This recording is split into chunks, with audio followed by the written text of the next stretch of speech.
નમસ્કાર મિત્રો, રાજ્યમાં ચોમાસાની શરૂઆત થતાં જ ઘણા બધા વિસ્તારોમાં મેઘરાજા ધબધબાટી બોલાવી રહ્યા છે. ત્યારે આગામી 12 કલાક દરમિયાન રાજ્યમાં વરસાદનું યલો એલર્ટ જાહેર કરાયું છે. એટલે કે ભારેથી ભારે વરસાદની મોટી આગાહી કરાઈ છે.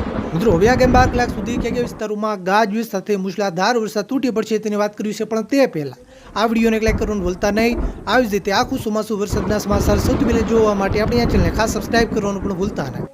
શરૂઆત આપણે દક્ષિણ ગુજરાતના વિસ્તારોથી કરીએ. મિત્રો, દક્ષિણ ગુજરાતમાં સુરત જિલ્લાના બારડોલીમાં ધોધમાર વરસાદ વરસી રહ્યો છે.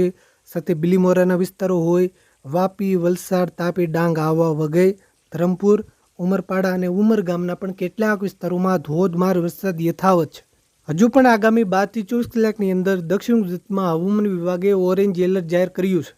એટલે કે સુરત, બારડોલી, ઉમરપાડા, ઉમરગામ, બિલીમોરા, વાપી, તાપી, ડાંગ, આહવા, વઘઈ અને બિલીમોરાના પણ કેટલાક વિસ્તારોમાં, વલસાડ જિલ્લાના પણ કેટલાક વિસ્તારોમાં મધ્યમથી ભારે વરસાદ, અમુક વિસ્તારોમાં અતિ ભારે સુધીનો વરસાદ પણ પડી શકે.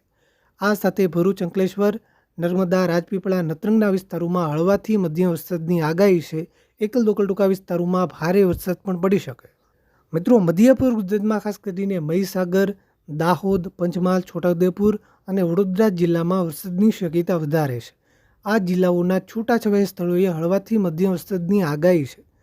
ખાસ કરીને છોટાઉદેપુર જિલ્લાના એકલ દોકલ ટૂંકા વિસ્તારોમાં ભારે વરસાદ પણ પડી શકે. આ સાથે અમદાવાદ, આણંદ અને ખેડા જિલ્લામાં હાલ હળવા વરસાદની આગાહી કરાઈ છે. મિત્રો, ઉત્તર ગુજરાતમાં ખાસ કરીને સાબરકાંઠા, ગાંધીનગર અને અરવલ્લી જિલ્લામાં વરસાદની શક્યતા હાલ વધારે છે.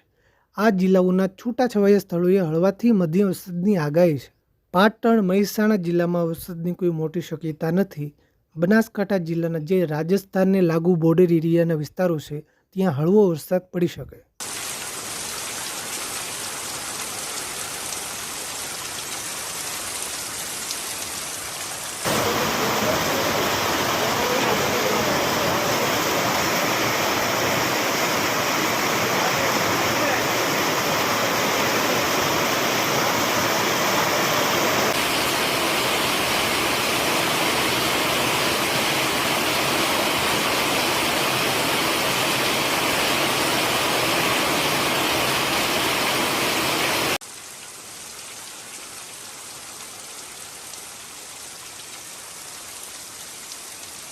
તો તમારા વિસ્તારમાં કેવું વાતાવરણ છે, વરસાદ છે કે નહીં, તાપ છે કે તડકો છે, નીચે કોમેન્ટ કરવાનું ભૂલતા નહીં. આ વિડીયોને તમારા બધા જ ગ્રુપમાં શેર કરજો જેથી બધા ખેડૂત મિત્રો સુધી માહિતી પહોંચે. આવી જ રીતે આપણા ખેડૂતોના હિત માટેના કોઈ પણ ઉપયોગી સમાચાર સૌથી પહેલાં જોવા માટે આપણી ચેનલને ખાસ સબસ્ક્રાઇબ કરવાનું